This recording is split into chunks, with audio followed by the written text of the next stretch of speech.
As you can probably tell from the sound of my voice, I have a little bit of a head cold right now.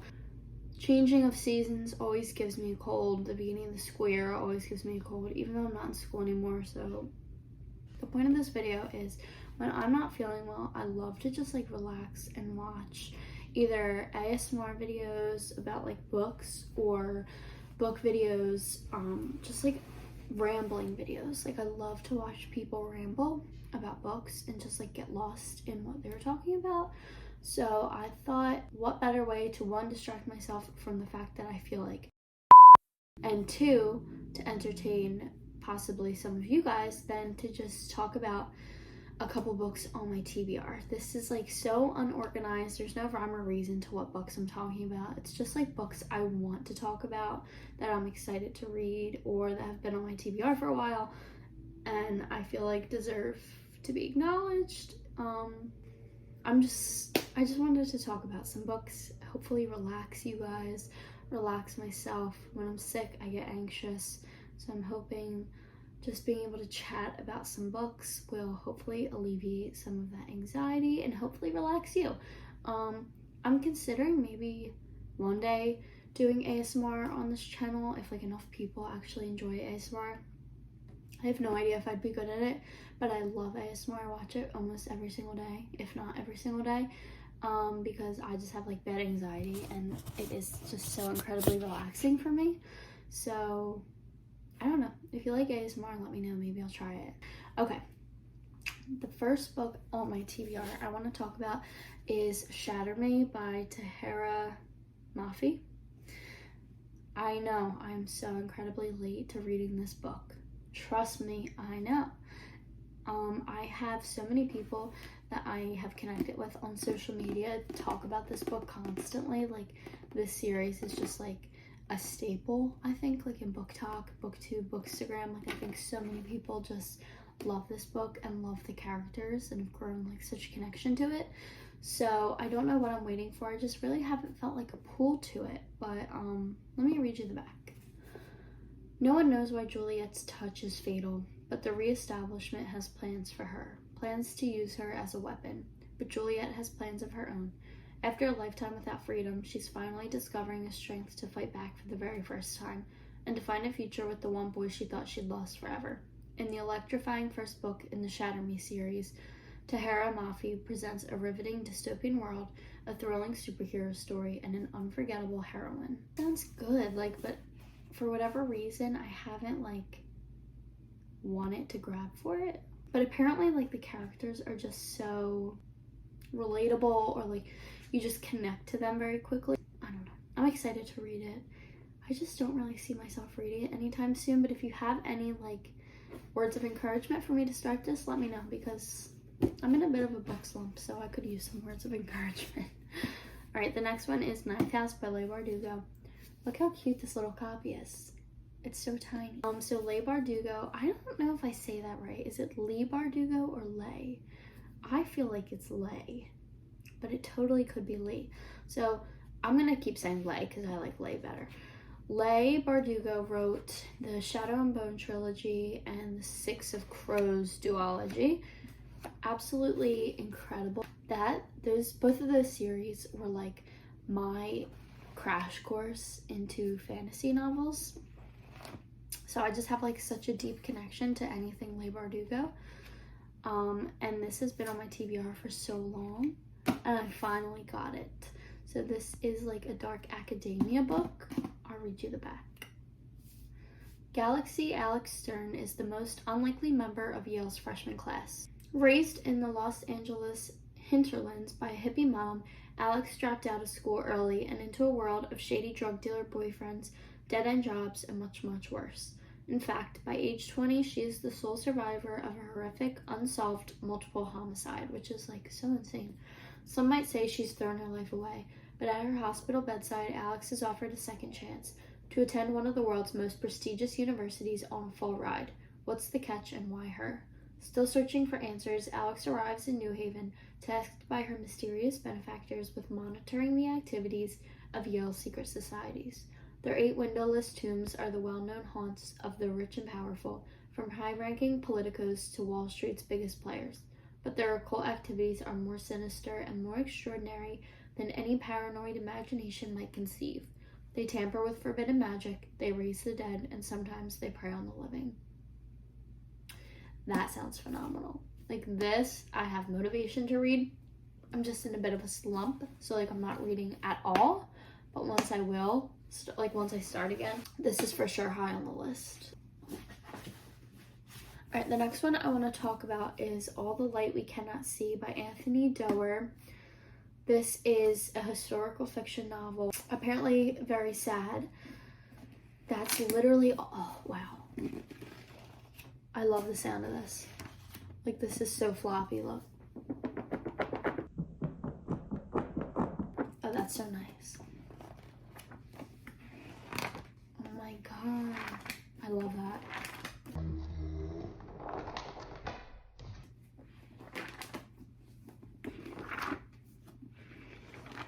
Okay, anyways, let's read the back. Marie-Laure Leblanc lives with her father in Paris near the Museum of Natural History where he works.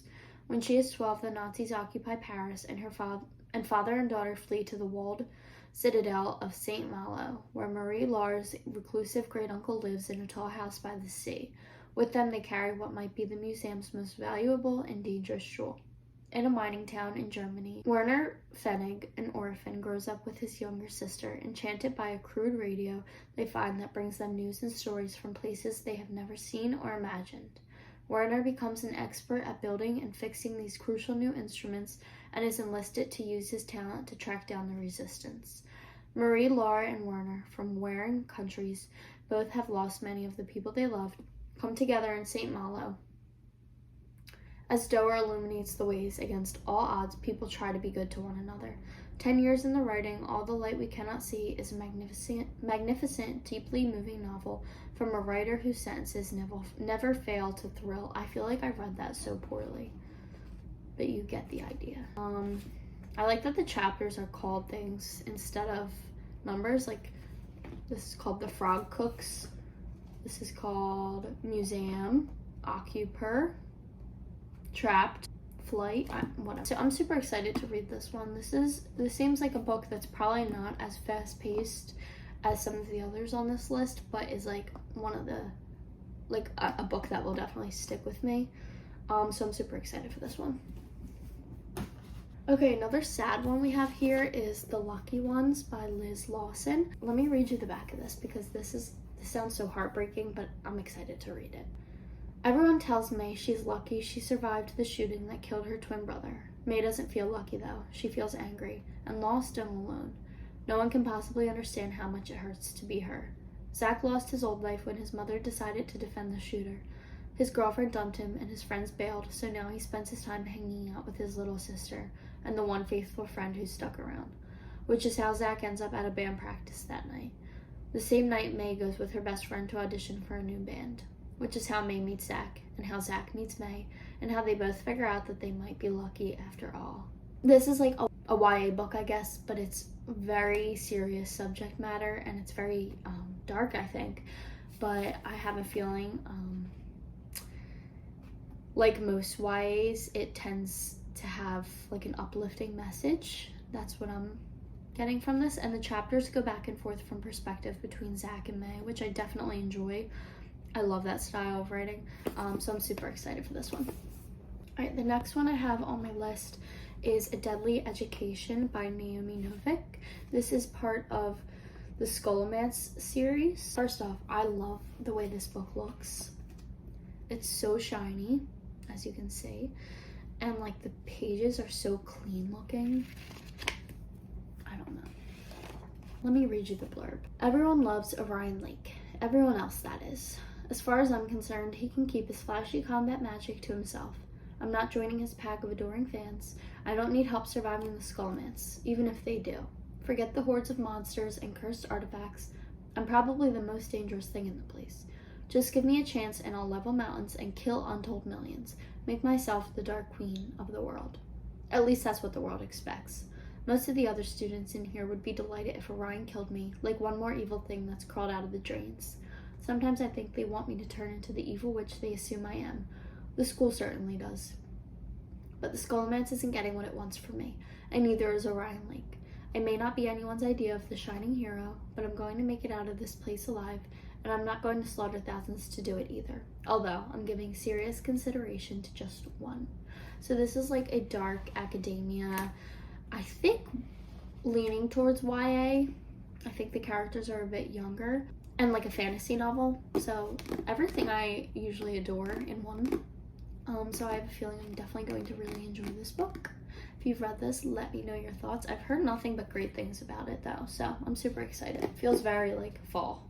The next one I want to talk about is called China Room. This is by Sanjeev Sahota. I found this at like an independent bookstore a couple weeks ago, and I have not heard of this before. And the cover is what stood out to me, honestly. And it's also a short read, which sometimes I just like really want a short read. It's only like 243 pages. Let me read you the back.